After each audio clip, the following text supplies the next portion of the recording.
à toutes et tous. Bienvenue donc dans cette deuxième séance de ce colloque sur le réel en récit et en acte, séance que je suis très heureuse et honorée d'animer. Alors, nous allons écouter Karianne Trudeau-Baunoyer d'abord et puis Hélène Gerstein ensuite. Donc, je rappelle que les présentations d'une vingtaine de minutes sont suivies chacune de leur période de questions respectives. Nous commençons donc par Karianne, que je vous présente rapidement, qui vit à Montréal. Karianne est l'autrice de Je suis l'ennemi, paru au Cartanier en 2020. Titulaire d'un diplôme de maîtrise en recherche et création, elle s'intéresse actuellement à l'autoportrait en littérature dans le cadre d'un doctorat à l'Université de Montréal. Plutôt que d'être tiraillée entre la recherche et la création, elle tâche de mener les deux d'un même mouvement, un même geste de lecture-écriture, influencée également par des pratiques photographiques comme celles de Cindy Sherman, Anna Mediata, Francesca Woodman et Suzy Lake. Elle a été membre du comité de rédaction de la revue Moebius de 2017 à 2019. Et sa présentation d'aujourd'hui s'intitule Désormais, les cœurs pouvaient s'arrêter. Karianne, je vous laisse la parole. Merci beaucoup, Judith. Merci à Claire et à Jean-François pour l'organisation, puis pour l'invitation à la journée d'études aujourd'hui. C'est ici, lors d'une des occurrences précédentes, en fait, de l'événement Le réel en récit en acte, dans le cadre du séminaire de Claire, que j'ai eu l'occasion de présenter une de mes premières communications dans un colloque. Et je suis heureuse et reconnaissante d'être de retour aujourd'hui. Je vais essayer de partager mon écran. Vous voyez? Oui, OK. On voit, merci. Donc, depuis cette première fois là dont je parlais, j'ai fait paraître un livre qui s'appelle Je suis l'ennemi et c'est de ce livre qu'on m'a proposé de vous parler aujourd'hui, entre autres. De ce livre qu'on dit sur la couverture être composé de poèmes, mais qui sont des fragments, qui sont des tableaux, qui sont des souvenirs, des images, qui forment peut-être, dans leur corps assemblé sous sa couverture, un autoportrait. En ce sens que je crois que ce livre pose le problème de l'écriture sans la nommer ou en la nommant plutôt parole parlée ou voix, ou en tout cas je souhaitais avec ce livre poser le problème de l'écriture en tant qu'invention. Cette invention a quelque chose à voir avec la nature de l'individu et la conscience qu'il a de lui-même, invention de soi sur le mode à la fois ludique et tragique, en remontant dans ce cas-ci jusqu'à une origine matricielle, la première maison, celle qui est faite pour être abandonnée. Un utérus qui a la forme d'une grotte, d'une caverne, d'un abri dans une forêt pleine d'arbres qui tombent ou d'une cabane de fortune faite de draps et de chaises. C'est un endroit, cette matrice, qui permet de naître, de faire apparaître, mais qui fait aussi disparaître. Et ce sera le cas d'une des deux petites filles qui n'en était pas encore et qui jouait là-dedans. Et c'est sur cette scène que le livre s'ouvre. À propos du portrait de l'artiste en jeune singe de Michel Butor, Michel Beaujour, dans une étude sur la rhétorique de l'autoportrait qui s'intitule Miroir d'encre, conclut que les autoportraits posent non seulement, comme je l'ai dit, le problème de l'écriture en tant qu'invention, mais aussi de l'intériorité comme leurre et comme angoisse, de la solitude de l'écriture et du texte en tant que mémoire du texte. Il rappelle plus loin que la question fondamentale de l'autoportrait, donc qui suis-je, dont les variantes que sais-je, où suis-je, qui entends-je, implique chacune à sa manière une réponse substantielle qui doit comporter la description ou du moins la taxinomie d'une sorte de contenu ou de référent extérieur au texte que nous lisons. Et je ne sais pas, dans le cas de Je suis l'ennemi, de quoi est fait exactement ce référent extérieur, parce que sa prémisse est une fiction, une histoire qu'on m'a racontée, quelque chose qui a tout d'une mythologie individuelle, dans le sens où peut l'entendre Magali Nacher-Gaël, d'un concept unificateur de représentation variée de l'histoire semi-imaginaire et semi-réelle d'une figure centrale, de représentation en images portée par un individu moderne qui se place au centre de son univers et qui font de cet individu à la fois le sujet et la figure de son histoire personnelle. Cette histoire, c'est avant tout une histoire de fantôme. Dans une des sections autobiographiques de What It Is, un livre-collage qui propose ou pastiche une méthode pour stimuler la créativité et où l'autrice de bande dessinée Linda Barry disserte sur des questions telles que, je la traduis, qu'est-ce qu'une image? Elle répond la chose informe qui donne forme aux choses, ou quelle est la différence entre un fantôme et une image? En quoi sont-ils les mêmes? D'où viennent-ils? Où vivent-ils? Elle écrit donc dans What It Is, je la cite, dans ma traduction toujours, Il y a certains enfants à qui on dit qu'ils sont trop sensibles. Il y a certains adultes qui croient que la sensibilité est un problème à corriger, de la même manière qu'on arrange et qu'on redresse des dents tordues. Et quand ces enfants-là et ces adultes-là se rencontrent, vous obtenez un conte de fées, une sorte d'histoire avec du désespoir dedans. Je crois qu'il y a quelque chose dans ces vieilles histoires qui fait ce que chanter fait aux mots. Elles ont le pouvoir de changer les choses, un peu comme une mélodie peut transformer l'humeur d'une personne ou l'ambiance d'une soirée. Elles ne peuvent pas transformer votre situation réelle, mais elles peuvent transformer l'expérience que vous en faites. Nous ne concevons pas un monde fantastique pour échapper à la réalité, nous le créons pour être capables de rester. Je crois que nous avons toujours fait cela, utiliser des images pour nous tenir debout et pouvoir comprendre ce qui serait autrement intolérable. Fin de la citation. Et je ne sais pas, je trouve ça très étrange, je crois, de parler de mon propre livre. Je pense que les livres parlent parfois mieux que les personnes, ou en tout cas mieux que moi. Mais il me semble que c'est ce que j'ai essayé de faire avec Je suis l'ennemi. Il me semble que c'est ce dans quoi cette petite fille qui rate son enfance est prise. Un conte de fées, une sorte d'histoire avec du désespoir dedans, mais pas que, puisqu'on y passe du silence à la parole, de l'informe à une forme capable de dire ou de contenir l'informe. Je suis l'ennemi à trouver son impulsion dans un rapport plus empirique que théorique à l'image grâce à un travail exploratoire sur des albums de famille aux photos découpées par ma mère, sur l'effet onirique qui pouvait poindre d'images souvenirs où il n'y avait plus que moi, extraites de mon décor, multipliées en des dizaines et des dizaines d'exemplaires. J'ai voulu recomposer ensuite à partir de ces images ou d'autres, comme des scènes ou des tableaux inquiétants à l'horreur sourde, dans une quête poétique inspirée du réalisme magique. Je ne sais pas si j'ai réussi tout à fait, mais j'avais envie de renouer avec une espèce d'animisme peut-être présent dans l'enfance, mais aussi d'explorer les façons dont cette sorte d'attention est empêchée ou contrecarrée par l'adhésion au monde et aux problèmes des adultes. Cette histoire de jumeaux perdus sur laquelle le livre s'ouvre et avec laquelle j'ai commencé ma communication aujourd'hui, ma mère me l'a vraiment racontée. Elle me l'a racontée vraiment comme si de rien n'était. J'ai compris bien plus tard que je ne pouvais pas toujours la croire sur parole, mais l'écrivain et psychanalyste J.B. Pontalis, dans En marge des nuits, pose pourtant cette gémilité comme une évidence, une généralité, une condition commune et partagée par toutes et tous. Je le cite. Vite, l'évidence s'impose. Nous sommes tous des êtres doubles, une sorte de gémilité est en nous, comme nous avons tous un enfant mort enfoui dans notre mémoire. Ne plus parler, mourir, ces tentations sont les nôtres et celle de partir une fois pour toutes sans savoir où. Cette jumelle perdue, alors, elle était commode. Le rappel du jumeau mort pouvait jouer le rôle de cette figure du double constitutive de tant d'autoportraits, qu'on pense dans l'histoire de l'art aux deux Frida de Frida Kahlo, au double autoportrait d'Egon Schiele, ou au principe même de l'autoportrait, dont l'image n'est pas, pour l'historien de l'art Oscar Calabrese, une simple réflexion du réel, mais bien la réflexion d'une image réfléchie. Janietta R., une photographe anglaise qui réside à Toronto et qui produit essentiellement des autoportraits où elle présente des couples de jumeaux dans des contextes parfois carnavalesques, parfois macabres, qui jouent sur la théâtralité de la représentation, accompagne sa série Incarnation des déclarations suivantes que je traduis. Déclaration de l'artiste numéro 1. J'avais une sœur jumelle siamoise à la naissance. Ma sœur Sarah est décédée au cours de l'opération de 43 heures qui nous a séparés. Une grande partie de mon travail concerne les sensations fantômes qui me sont restées depuis notre séparation. Déclaration de l'artiste numéro 2. Mes souvenirs d'enfance sont aussi vifs et particuliers que des photographies. Ils sont éclairés grossièrement avec un flash et sont étrangement discontinus. En tant qu'adulte, je ne sais plus si j'ai des souvenirs authentiques ou si tout ce que je possède vraiment, c'est ce que j'ai élaboré à partir des archives de mon enfance qu'ont conservé arbitrairement mes parents. Déclaration de l'artiste numéro 3. Mon travail implique l'accumulation de souvenirs impossibles, un processus de plus en plus délibéré et méticuleux de documentation d'une irréalité.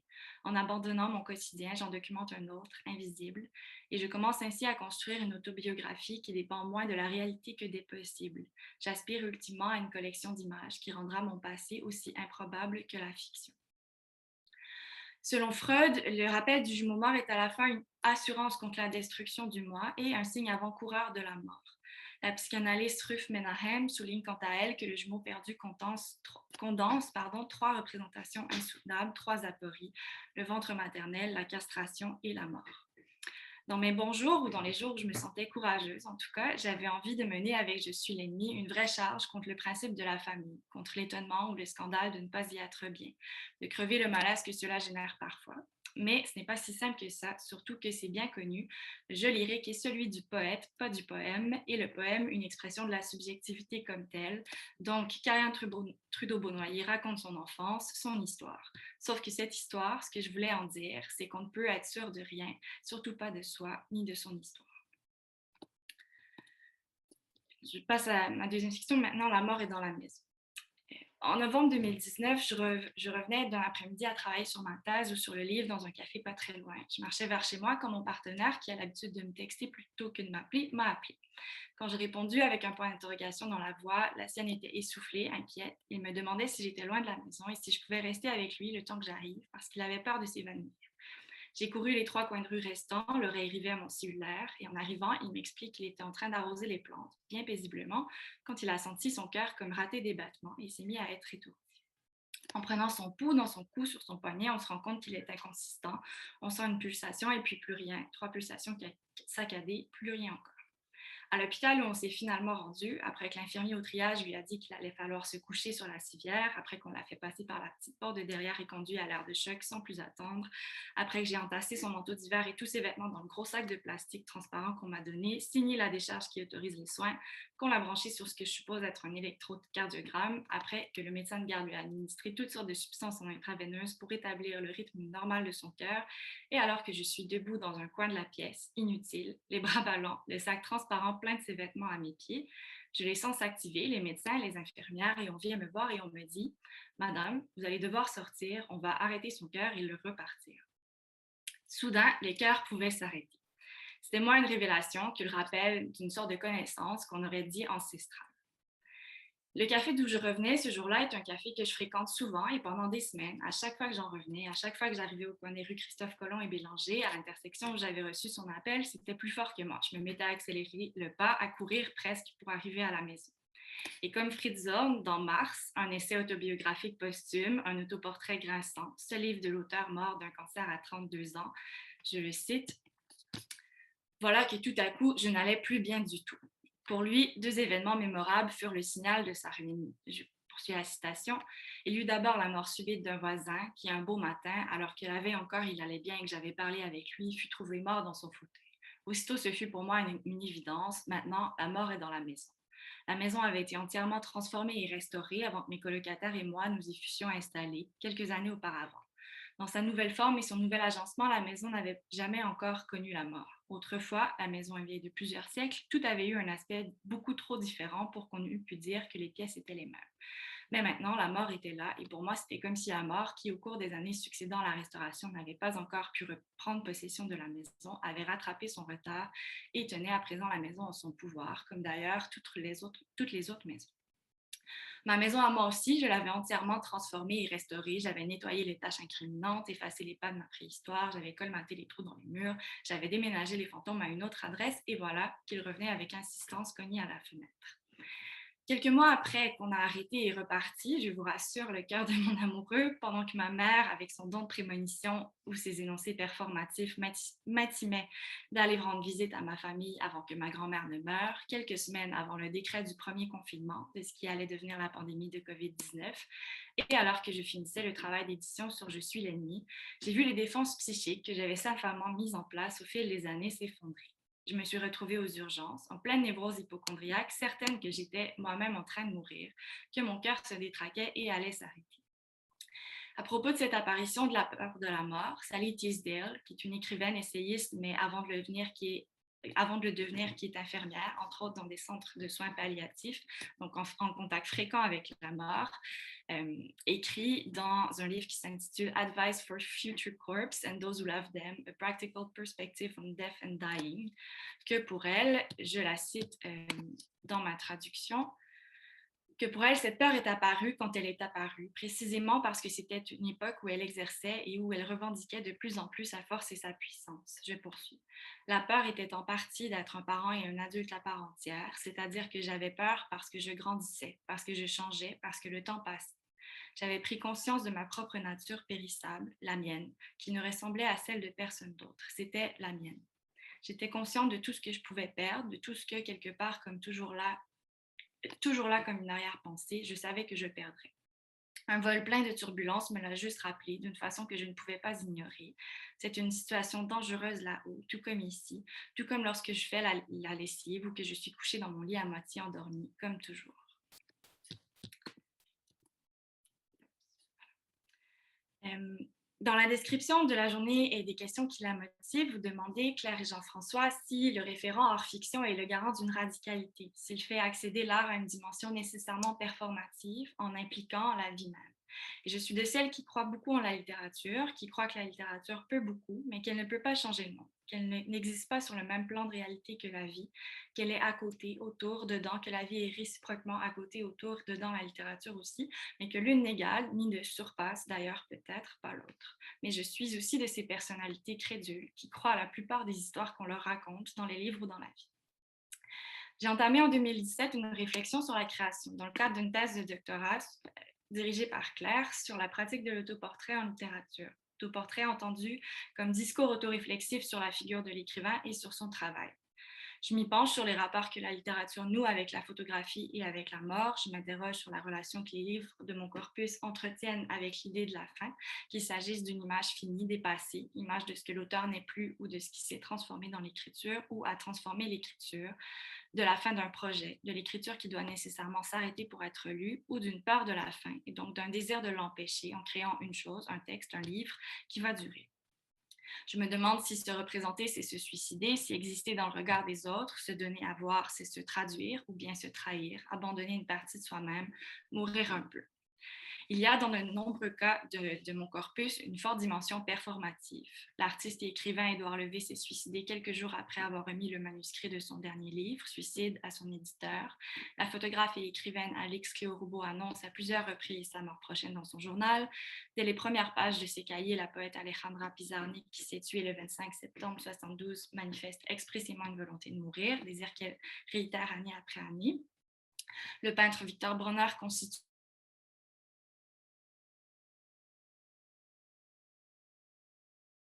le cadre en commun son énucléation et les preuves que toute sa vie convergent pendant des années des sujets où il y avait des yeux changés, détruits, disproportionnés, remplacés, anéantis. Il s'agit pour beaucoup de ces textes d'œuvres posthumes ou en tout cas des dernières œuvres de leurs auteurs. Avais-je ainsi été atteinte d'une version littéraire du syndrome de l'étudiant en médecine qui s'autodiagnostique, contractant les symptômes de maladies qu'il étudie, rapprochant ses propres sensations corporelles et les caractéristiques des maladies qu'il apprend à reconnaître? Le sujet de cette thèse m'avait-il pénétré au point que j'en vienne à croire que je ne survivrais pas à la publication d'un livre et d'un autoportrait de surcroît? Frédéric Bernier, dans un très beau petit livre, Antise, écrit, je la cite, « Il n'y a pas de fiction de la mort, au sens où celle-ci deviendrait physiquement inoffensive, pure chimère sans effet sur le corps. La mort s'introduit en moi d'autant mieux, semble-t-il, qu'elle est portée par une forme, c'est-à-dire ces livres que j'étudiais, permettant de l'appréhender comme une affaire qui se joue dans ma propre chair. » De 2017 à 2020, de mon inscription au doctorat jusqu'à l'épisode de névrose, je m'étais crue dans ma relation avec le sujet de ma thèse, dans un rapport semblable à celui qu'exprime le philosophe Vladimir Jankélévitch lorsqu'il affirme « La mort est un événement qui arrive en général, mais pour moi, ce n'est qu'une éventualité. » Je m'étais crue, pour ainsi dire, au-dessus de ça. Mais lorsque l'intervieweur Daniel Diné rappelle à Jankélévitch cette phrase dans un entretien intitulé L'irrévocable, il lui demande si ce ne serait pas là une incitation à la tricherie. Le philosophe répond, donc je le cite, « Oui, je triche perpétuellement avec moi-même, et d'ailleurs c'est pour cela que la mort est vivable et pensable. On n'approfondit pas la question. Il y a comme une sorte d'approximation protectrice, on affecte de l'appliquer aux voisins. Moi-même, en écrivant ce livre, je me suis placée en dehors de la question, comme si je n'étais pas concernée. Monsieur le prend de haut, monsieur fait un livre sur la mort. La mort est réservée aux autres, et lui, il philosophe sur la mort des autres. Tout le monde mourra, sauf vous et moi. Moi qui pérore sur la mort, vous qui me questionnez sur elle. C'est comme si nous réservions superbement la mort aux gens qui passent dans la rue. C'est cela la tricherie essentielle, appliquer la mort aux autres par un rapport perpétuel et un ajournement. Et cela est justifié par la nécessité de l'existence. Elle suppose perpétuellement cette tricherie. Je sais que je mourrai, mais je ne le crois pas, dit Jacques Madol. Je le sais, mais je n'en suis pas intimement persuadée. Si j'en étais persuadée, tout à fait certain, je ne pourrais plus vivre. Alors je l'applique aux autres. Et j'ai fort bientôt fini. Donc, On parle pour le jumeau qui a perdu son jumeau d'un syndrome du survivant. Le terme survivant désigne habituellement plutôt le rescapé d'une catastrophe collective en matière de vécu psychique. Les psychanalystes ont tendance à dire que la notion de rescapé s'applique au jumeau survivant qui a partagé la condition de son co-jumeau, mais non le sort. Christian Boltanski, dans le long entretien mené par Bernard Blisten à l'occasion de l'exposition rétrospective Faire son temps au Centre Pompidou, revient sur différents jalons de sa pratique. Il parle entre autres des installations personne et cœur. Il dit, je le cite, que personne n'était sur le hasard de la mort. Il poursuit, dans tous les cas, mon travail portait sur cette idée de hasard. Si je m'intéresse à ça, c'est sans doute parce que l'une des grandes questions de la Shoah est pourquoi ai-je survécu? Et Bernard Blisten de dire, et comme tu le sais, à travers elle, la question de la mort. Au centre de notre exposition, tu as voulu placer le cœur, qui est en fait cette installation. Et Christian Boltanski répond, le cœur est comme la bougie, c'est quelque chose qui peut s'arrêter à chaque instant. Et quand je l'avais montré chez Maria Goodman il y a 15 ou 16 ans, j'étais allée voir un cardiologue. C'était effrayant d'entendre son cœur parce qu'on a toujours l'impression qu'il a du mal à repartir ou qu'il bat trop vite. Et le cœur est dans pratiquement, je crois, toutes les cultures. Il représente l'idée même du vivant, de l'humain vivant. Parce que si le cœur s'arrête, on est vraiment mort. J'ai intitulé ma communication « Désormais, les cœurs pouvaient s'arrêter » à cause de cette révélation ou de ce rappel de l'infirmier d'un savoir antérieur lors de l'épisode de fibrillation auriculaire dont j'ai été témoin, que depuis toujours, les cœurs pouvaient toujours s'arrêter, qu'ils pouvaient se mettre à dérailler. Une connaissance que j'avais dûment réussi à oublier pour vivre jusque-là et qu'on oubliera tous, j'espère, une fois que j'aurai fini cette communication. Mais aussi parce que je croyais qu'une fois le livre fini, une fois je suis l'ennemi parti pour l'impression, je me serais enfin dit que les cœurs pouvaient bien s'arrêter, le mien en tout cas, et que ça ne me dérangerait pas, que je pouvais mourir, que j'avais fait un livre, donc ce que j'avais à faire. Le reste n'aurait plus tellement d'importance alors, ce serait du temps supplémentaire que je n'avais pas prévu, dont je ne saurais que faire. Or, la peur de mourir arrivait au même moment, a signalé plutôt le contraire, et si je ne savais pas encore ce que j'allais en faire de ce temps, j'avais visiblement assez envie d'en faire quelque chose pour avoir peur d'en manquer. Dans ses journaux colligés après sa mort par son fils sous le titre de Renaître, Suzanne Sontag écrit, note en fait cette citation de l'écrivain de la fin du 19e siècle, Rémy de Gourmont, écrire c'est exister, c'est se différencier. Et ça me fait me demander peut-être si j'avais eu si peur d'exister, si peur de ce surcroît d'existence que me donnait le livre, que j'ai eu peur de disparaître. Est-ce que je croyais que je ne pouvais produire qu'une image de moi surexposée, qui par le transfert de la réalité à la surface du papier m'effacerait, condamnerait à être gommé les traits de mon visage et son ovale à redevenir une surface d'inscription blanche et vierge? Le terme de jumeau esseulé est souvent employé pour évoquer l'enfant vivant. La notion d'essolement est définie comme le fait de se manquer à soi-même. On dit que la connaissance de la gémilité perdue donne lieu chez l'enfant ou l'adulte à des impressions de languissement. Se languir, c'est s'ennuyer de quelqu'un qu'on espère retrouver. On dit aussi que la gémilité perdue peut altérer le sentiment d'identité et d'unité du moi et que ce que peut espérer trouver ou retrouver le jumeau esselé, c'est peut-être lui-même.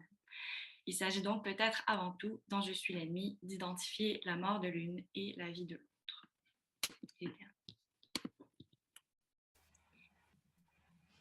Alors, merci encore beaucoup, Karianne. Donc, nous allons passer à la deuxième présentation de cette séance d'Hélène Gechtern, qui est écrivaine, autrice de 5 romans, d'un récit autobiographique et d'une biographie. Tous ces livres sont publiés aux éditions Arléa et le dernier titre paru est Armen en 2020. Une partie de son œuvre romanesque, dont Eux sur la photo 2011, Portrait d'après blessure de 2014 et L'odeur de la forêt 2016, tourne autour de la photographie, sa présence dans les vies et ses pouvoirs.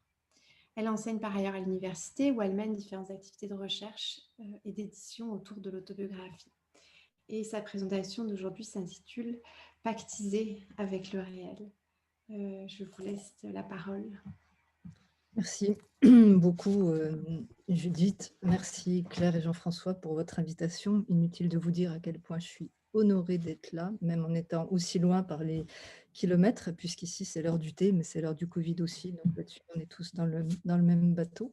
Et merci également à Karianne pour sa présentation, parce que je trouve que les questions que vous avez soulevées, c'est vraiment des questions par lesquelles on passe tous à un moment donné, ce sentiment, bon, je vais finir ce livre et après je vais mourir et peu importe, ma foi, que le monde s'écroule, que le déluge tombe. Et en fait, non, pas du tout, la vie continue, il faut continuer avec. Donc ça, c'est le livre suivant en général.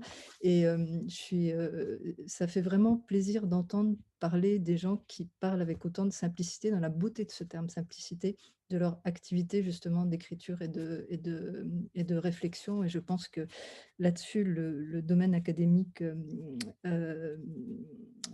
qui est le vôtre au Canada est beaucoup, beaucoup plus en avance qu'en France, où reste encore assez compliqué d'évoquer ces questions.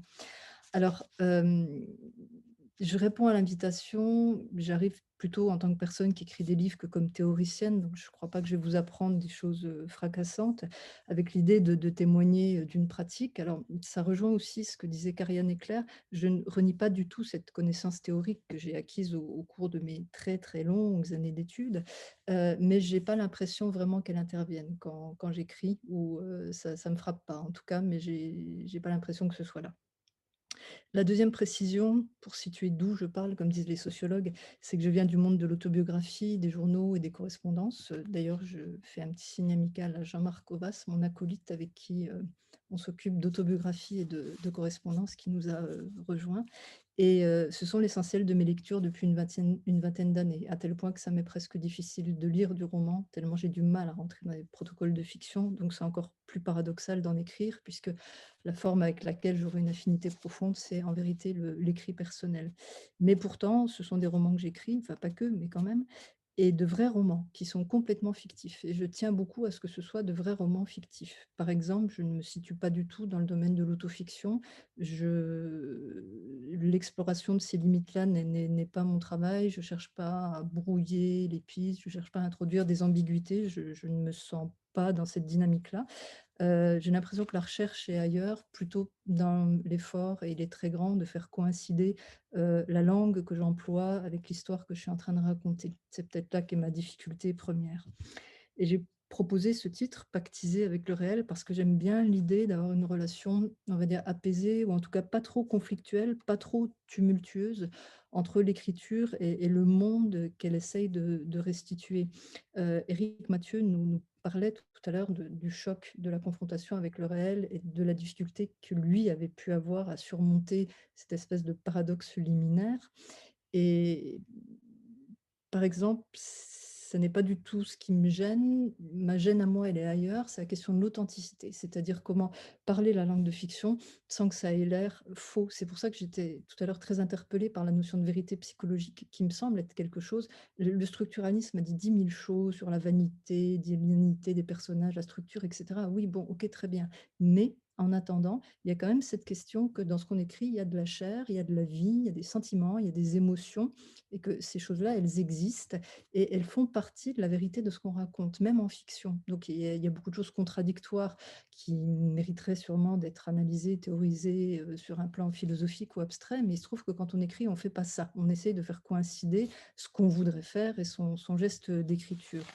Donc mon souci, c'est plutôt de laisser le réel rentrer dans le roman et de le faire de la façon la plus fluide, la plus naturelle, la plus authentique, et en cherchant à le faire de la façon la plus profonde aussi possible. Alors, dans un des livres que j'ai écrit, la question s'est posée avec beaucoup, beaucoup d'acuité. Alors, ce livre, il s'appelle L'odeur de la forêt, c'est mon 4e roman. Je vous ai mis une capture d'écran, je vous montrerai, mais je vais vous montrer la chose, voilà. Et le problème de l'odeur de la forêt, c'est pas seulement ces jolies couvertures, c'est ça. Vous voyez, ça, c'est la version de poche. En fait, c'est un gros livre, L'odeur de la forêt. Je peux vous le montrer en allemand, ça fait encore plus peur. Voilà, en allemand, ça fait ça. Donc, il y a tel point qu'ils étaient... mon éditrice a dû casser le format de sa collection, l'a fait plus grand, parce que sinon, ça aurait été un cube, ce livre. Et donc ce livre-là, je l'ai écrit à partir de 2014. Alors, j'avais entrepris dans les années 2010, quand j'ai commencé à écrire, de l'écriture de fiction. Je parlais de photographie, comme l'a rappelé Judith. Donc, il y a eu un premier livre qui s'appelle Eux sur la photo, un roman qui tourne autour de la description de 12 photographies, qui sont des photos de famille, puisqu'en fait, c'était un peu l'idée, c'était de travailler autour de la photo de famille. L'histoire était fictive, les descriptions de photos se fondaient sur des photos qui étaient fictives elles aussi. Ça n'a pas empêché plusieurs lecteurs de venir me complimenter pour la qualité des photographies, et même certains de déplorer que dans la version poche, on ne retrouve pas les photographies qui étaient dans l'édition originale. Et je leur disais, mais il n'y avait pas de photographies, il n'y avait que les descriptions. Mais si, je suis sûre que j'ai vu les photos. Donc c'est assez amusant aussi de voir comment un objet complètement fictif peut donner l'illusion d'un réel, alors que même l'image n'était pas là. Alors après, j'avais fait un deuxième roman qui parlait d'autre chose, et puis un troisième où je revenais à la photo, qui s'appelle Portrait d'après blessure, où je voulais parler de la photographie de presse. Et à ce stade-là, je commençais à avoir un plan, c'est-à-dire que je voulais faire une sorte comment dire, de panorama de la photographie sous ses différentes formes médiatiques, et j'avais plus ou moins, ou globalement plus que moins, décidé de parler de la photo de guerre, et ça recoupait une conversation que j'avais eue avec une amie romancière qui s'appelle Anne-Marie Gara, qui m'avait convaincue de me lancer dans l'écriture d'un très long roman avec cet argument massu: vas-y, tu vas voir, c'est bien. Donc, comme elle-même l'avait fait et avec quel brio, j'ai fini par suivre son conseil. Alors, L'odeur de la forêt, ça parle de la photographie de guerre, en particulier de la photographie pendant la guerre de 14. Mais c'est pas un roman historique, en ce sens que j'ai pas voulu écrire un livre sur la Grande Guerre, et que le récit principal, il est contemporain, puisqu'il y a une narratrice qui s'appelle Elisabeth Báthory, qui est historienne de la photographie, qui enquête sur la correspondance d'un soldat qu'on lui met entre les mains. Donc la guerre, d'une certaine façon, c'est un des protagonistes, parce que ça va être évidemment un élément déterminant pour les personnages qui la vivent. C'est une catastrophe phénoménale, c'est une ordalie affreuse. Et pour le protagoniste du récit qui se passe en 14, qui s'appelle Alban de Villeco, c'est une mise à l'épreuve surhumaine, puisque Villeco, c'est quelqu'un qui vient d'une famille de viticulteurs du Bugey, qui s'occupe pas tellement de viticulture, qui est surtout astronome, qui s'intéresse beaucoup à la physique, aux mathématiques, qui fait des observations astronomiques, et qui va se retrouver au front. Et la seule manière qu'il trouve d'y survivre à peu près, c'est de se mettre à faire de la photographie. Mais justement, parce que c'est un protagoniste, que c'est un moteur, un transfigurateur, je n'envisageais pas non plus que la guerre puisse être juste un décor, c'est-à-dire juste quelque chose que j'aurais posé par quelques touches pittoresques en arrière-plan. Et en même temps, ça fait beaucoup de en même temps. Je sais que c'est une expression à la mode en France, mais ça fait beaucoup de en même temps. Je ne voulais pas faire une grande fresque, c'est-à-dire pas les tranchées, les grandes batailles, les baïonnettes, les assauts, les bandes moltières, etc. Parce que ça, c'est très connu, c'est très documenté du point de vue historiographique. Et encore une fois, ce n'était pas un roman historique. Alors, qu'est-ce que je voulais faire finalement? J'avais envie de raconter comment une chose aussi laide que la guerre peut attaquer en profondeur l'humanité d'un être. Ici, quelqu'un de doux, de sensible, de très très mal préparé à cette tragédie-là, et comment ce personnage va essayer de s'arc-bouter contre ça pour garder un petit morceau de son humanité, et il va essayer de le faire par le truchement de la photographie. Donc Alban n'est ni un couard ni un héros, c'est juste quelqu'un qui n'a pas du tout envie d'aller faire la guerre, mais qui n'envisage pas plus de se dérober à son devoir, donc qui y va et qui va raconter cette guerre à travers une correspondance qu'il entretient avec un ami qui s'appelle Massy, un ami poète qui est resté à l'arrière. Donc je me retrouve dans une situation finalement assez compliquée, mais les situations assez compliquées sont les meilleures et les plus stimulantes, je crois, quand on écrit. Une guerre qui devait être présente, racontée avec des mots aussi justes que possible, mais en même temps qu'elle soit relatée de l'intérieur, pas d'un point de vue surplombant de l'historienne, que je ne suis pas. Donc ça allait impliquer des sensations, des émotions, des détails, de la vie quotidienne. Et le paradoxe, c'était que j'inscrivais ça, comme je le disais au début, dans ce qui était absolument une fiction, et en même temps, j'avais beaucoup lu et je n'arrêtais pas de lire, et je l'ai lu quasiment jusqu'à la dernière ligne. J'en ai lu quasiment jusqu'à la dernière ligne, des témoignages sur cette époque, parce qu'il y avait beaucoup de choses. Il y avait eu le centenaire, donc du coup, il y avait énormément d'archives. D'ailleurs, j'ai fait quelques recherches ce matin dans la bibliothèque, donc il y avait d'énormes albums comme ça, avec des facsimilés. Il y en a, je ne pourrais même pas vous les montrer tellement ils sont lourds. Donc, il y avait eu des ouvrages sur 14-18 insolites. Il y avait eu des ouvrages, ça c'est Jour de guerre, c'est des ouvrages qui reproduisent des photos en stéréoscopie. Donc, si vous mettez des des lunettes stéréoscopiques, vous voyez des scènes de façon assez inattendue.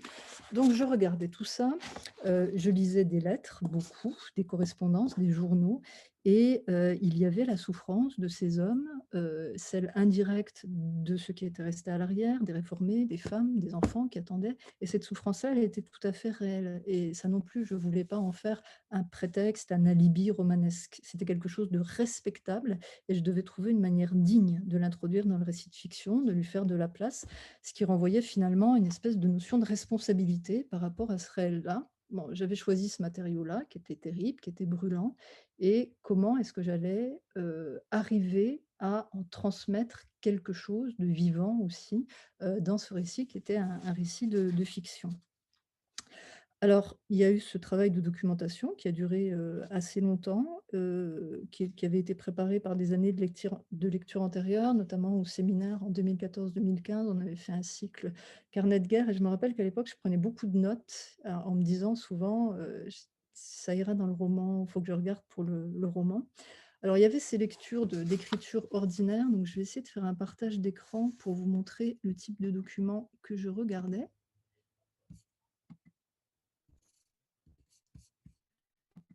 Voilà, je regardais des choses comme ça, donc des lettres, que j'avais retrouvées. Alors il y avait le contenu, mais il y avait le contenant aussi. Il y avait la granularité des écritures, il y avait la façon, alors ça, c'est une très belle lettre puisque le soldat a fait des aquarelles. Il y avait des choses comme ça, très régulières. Puis il y avait des choses comme ça aussi, c'est-à-dire les lettres mal écrites au crayon parce qu'on écrivait, assis à peu près n'importe où, en prenant appui sur son pantalon. On n'avait pas de support stable, on avait des crayons de papier. Donc il y avait cet aspect-là, et de l'autre, il y avait les photographies. Alors ça, j'en ai regardé beaucoup, j'en ai regardé jusqu'à plus soif, mais en même temps, j'aime ça. Et dans la manne du centenaire, j'ai pu donc compulser des recueils avec des photographies qu'on ne voyait pas d'habitude.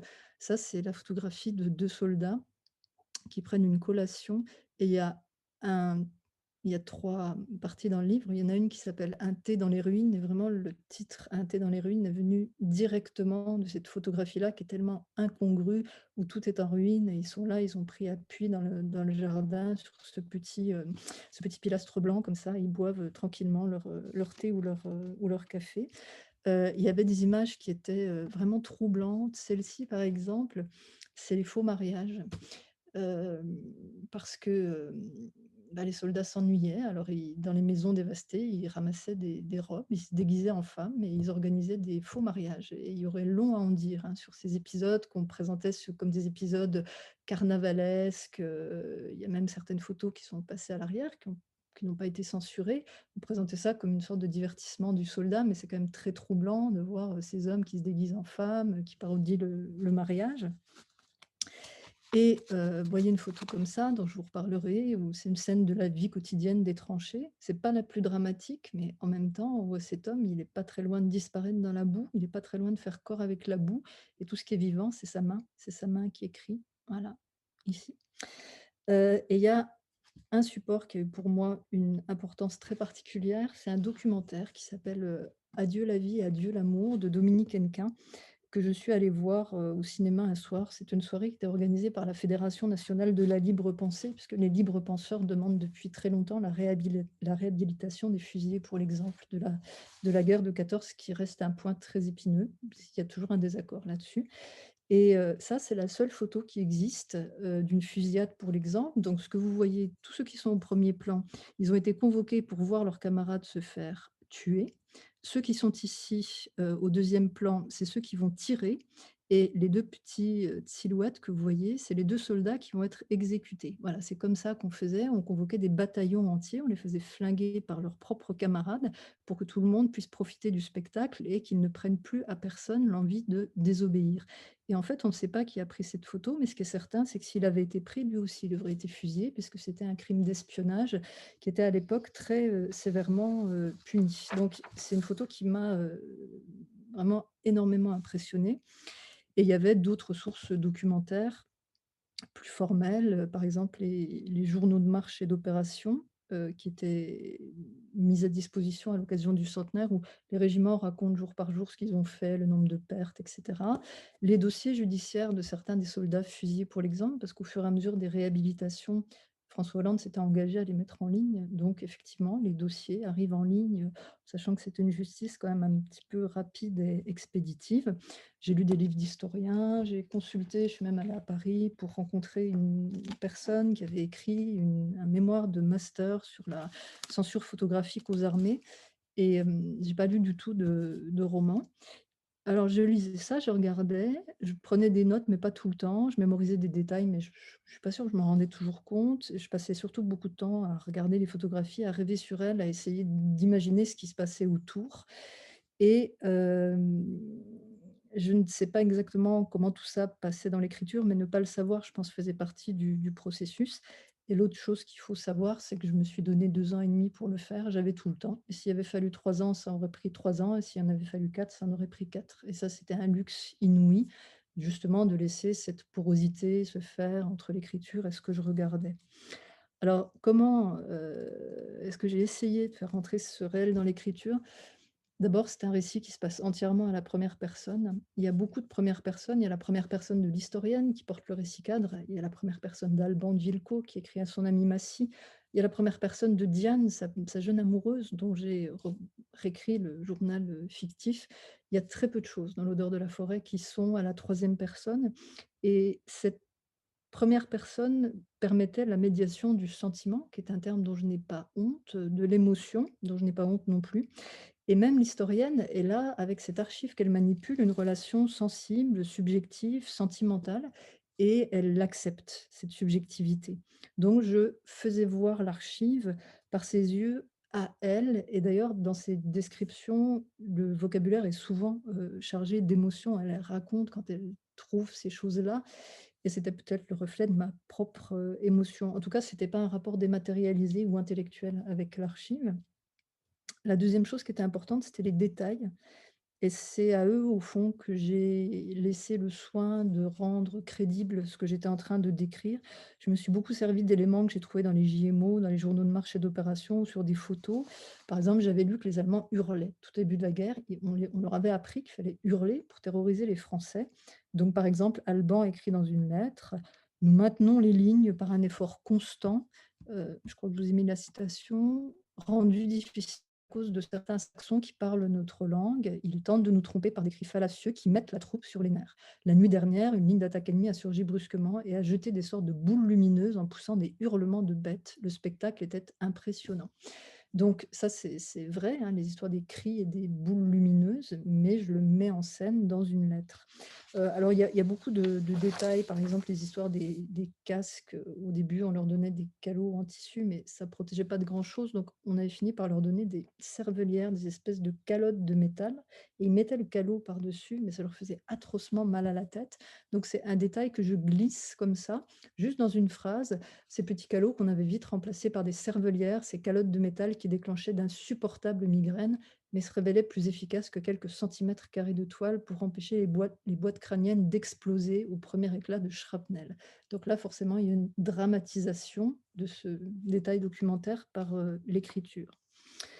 J'ai aussi travaillé avec le lexique. Ça, c'était très important d'avoir un lexique qui soit congruent. Donc il y a des mots que je repêchais comme ça, des mots d'argot militaire ou des termes très précis comme recompléter un régiment, que je réintroduisais dans les lettres. Et ça, ce travail lexical, il était fondamental, il était énorme et fondamental. Il y avait l'inattendu, justement, de décrire le type de photo que je vous ai montré tout à l'heure, par exemple la scène des mariés, parce que de l'inattendu sortait aussi cette forme de réalisme qui était paradoxale, mais qui sortait justement de peut-être une représentation trop convenue et qui se rapprochait de ce qu'avait été la vie quotidienne de ces hommes-là. Et dans l'évocation que j'en fais, je questionne bien évidemment, je crois que je ne vous ai pas mis le passage, je questionne bien évidemment la sexualité, quoi. Qu'est-ce qui se dit à travers ça et qu'est-ce qui se dit des amours masculines qui ont sans doute eu lieu ou qui ont été empêchés dans la tranchée. Mais c'est surtout le processus photographique qui m'a aidée parce que finalement, toutes ces archives photographiques, je les ai mises dans les mains des personnages et ce sont eux qui les produisent. Donc Vilco devient photographe il se fait former par un jeune soldat breton qui s'appelle Antoine Galouet. Et là-dessus, j'ai fait évidemment pas mal de recherches autour de ce qu'on utilisait comme matériel photographique. Mais je fais de lui un photographe et je fais de lui l'homme qui prend la photo que je vous ai montrée tout à l'heure, cette photo-là, parce qu'il en a ras-le-bol de la guerre, qu'il a décidé qu'avec son ami Massy, le poète, ils allaient témoigner après. Ils allaient témoigner de toutes les horreurs, de toutes les saloperies qu'ils avaient vues pour que ça ne se reproduise pas. Et j'ai découvert, c'est curieux, parce que très peu de temps après avoir imaginé ça, j'ai découvert qu'il y a quelqu'un qui l'avait fait pour de vrai, dans un livre qui s'appelle Krieg dem Kriege, qui a été traduit en 4 langues après la guerre, et qu'il y avait des gens qui avaient pris ces photos, justement, dans l'idée qu'ensuite on dénoncerait l'horreur de la guerre et qu'on alimenterait le pacifisme. Donc c'était assez troublant de voir finalement que des choses qu'on avait pu imaginer, ben, elles s'étaient produites, troublant, mais en même temps pas du tout illogique. Donc finalement, c'était ça la ruse, c'était de faire d'eux-mêmes, c'était de faire des personnages, les archivistes, et à chaque fois qu'ils produisaient ces documents, il y avait derrière la scène, parce qu'ils l'avaient eux-mêmes observé et vécu, et animer la scène, essayer de redonner chair à ces personnages, c'était une manière justement de sortir de cet écueil du réalisme documentaire qui aurait été plaqué ou froid ou artificiel, et de passer par les émotions. Et finalement, je réalisais en tentant de mettre en forme ce que j'allais vous dire, oui, j'ai eu 2 alliés. Le premier c'était le temps et le deuxième c'était, l'émotion. C'était d'accepter que finalement ce rapport à l'histoire, même du point de vue de l'héroïne qui est historienne, se trouve à un moment biaisé, et elle le dit, elle décrit à un moment donné son émotion. Elle dit: «J'ai éprouvé comme rarement dans ma vie l'émotion ultime, celle de l'archéologue qui voit apparaître le pur profil de la reine». Parce que cette archive photographique qu'elle cherche depuis le début et cette archive littéraire qu'elle cherche depuis le début, elle va finir par remettre la main dessus.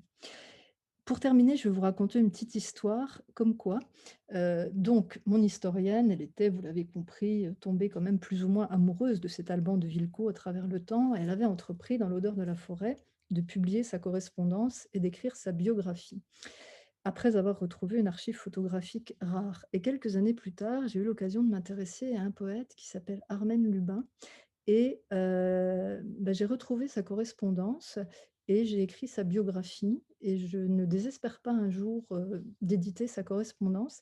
Et un jour à la bibliothèque d'Ousset, alors que je ne m'y attendais pas du tout et que je n'aurais pas dû ouvrir cette boîte-là, j'ai même retrouvé son album photographique. Alors quelle conclusion en tirer? Tout ça est assez étrange. Peut-être que, et c'est ce que je disais dans Armen, le livre suivant, parce que je l'ai vraiment écrite, hein, cette biographie d'Armen Lubin, qui a d'ailleurs pas vraiment paru, elle a plutôt disparu, parce qu'elle a paru 3 jours après le confinement, ce qui est une situation, étrange, qu'il ne faudrait pas répéter trop souvent, mais très étrange. Et ce livre, dans ce livre-là, je me pose un peu la question, du coup, c'est un livre, qui est autobiographique et biographique, il y a aucune fiction là-dedans, et je me dis que peut-être, et ça j'y pensais beaucoup en écoutant, Éric tout à l'heure, peut-être que l'écriture, de fiction, d'une certaine façon, elle nous prépare à la vie. Alors c'est dit comme ça paraît fou, mais peut-être que d'une certaine façon, on s'empare dans les fictions, dans les choses qu'on écrit, des choses auxquelles on est profondément, sensible, des choses qui font partie de nous, de manière plus ou moins consciente, et peut-être que de les penser en fiction, peut-être que de les raconter, de les écrire, ça nous rend aptes, ça nous rend disponibles le jour où il nous arrive vraiment à les rencontrer et à les assumer. Alors, c'est une thèse extrêmement personnelle, hein, qui n'engage vraiment que moi, mais on se rend compte que non seulement il y a une grande porosité du réel qui rentre dans notre écriture, et toute la difficulté du questionnement et tout ce dont on parle là, c'est comment finalement on l'y fait rentrer, et c'est pas forcément simple. Mais il y a aussi cet effet retour incroyable, et c'est aussi de ça que nous parlait, Karianne, c'est ce que le livre écrit fait de nous. C'est-à-dire qu'une fois que le livre est écrit, une fois qu'il fait partie de notre identité, qu'il s'y agglomère, comment est-ce qu'on regarde le réel après lui? Alors évidemment, il n'y a pas de réponse, mais c'est aussi la beauté de la chose, je pense, c'est qu'il n'y ait pas de réponse et que ce dialogue puisse continuer d'une certaine façon à l'infini. Mais je crois que quand bien même on écrit de la fiction, ça n'exclut absolument pas la notion de vérité, d'authenticité, de sincérité, et que, si on fait abstraction de ça, ou si on pense pouvoir faire abstraction de ça, le risque, c'est peut-être, d'écrire des choses qui sont désincarnées, et je crois quand même qu'on peut être à peu près tous d'accord sur le fait que pour qu'il y ait de l'écriture, il faut qu'il y ait de la vie. Il faut que cette vie-là, elle passe dans l'écriture. Voilà, je vous remercie.